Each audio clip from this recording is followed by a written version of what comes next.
онд лаборатори бол Эрдэнэт хорооны эмнэлэг байгуулагдсандаа зэрэгцээд 1975 оны 8 сард Цэнцүрэн гэж лаборанттайгаар бол үйл ажиллагаа явуулж эхэлсэн юм билээ. Тухайн үедээ бол цөөн тооны шинжилгээд цус болон шээсний ерөнхий шинжилгээ хийдгээр эхэлсэн. 1983 онд лаборатори бүр зориултын байртай болсон.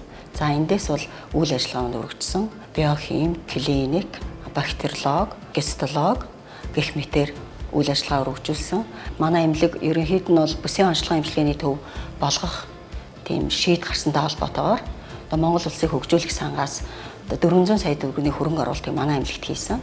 Иргэдэд аль нь хүртээмжтэй байх вэ гэдэг үүднээс лабораторийг цогцоор нь тоноглоё гэдэг шийд гаргаад ингээд автомат тоногдох хөрөмжөөр бид хэдэг манай лабораторийг бол тоноглосон. Аймаг орон нутаг, хөдөө орон нутгаас бол хамгийн анхны бүрэн автомат анализаторуудыг хэрэглэсэн эмнэлэг бол манай эмнэлэг болсон.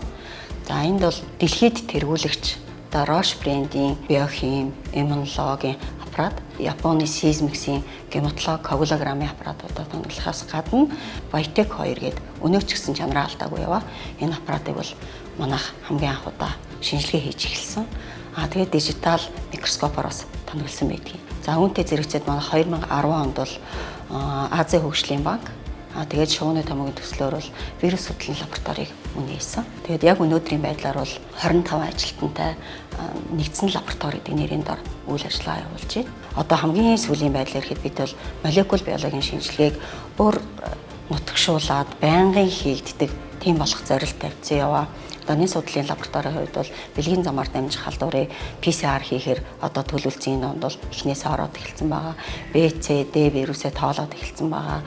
За тэгэл одоо томоогийн бүх төрлийн вирусуудыг шинжлэх PCR шинжилгээ хийсэн. Аль болох бид нар одоо дээшээс дотохгүй хөгжөөд явж байгаа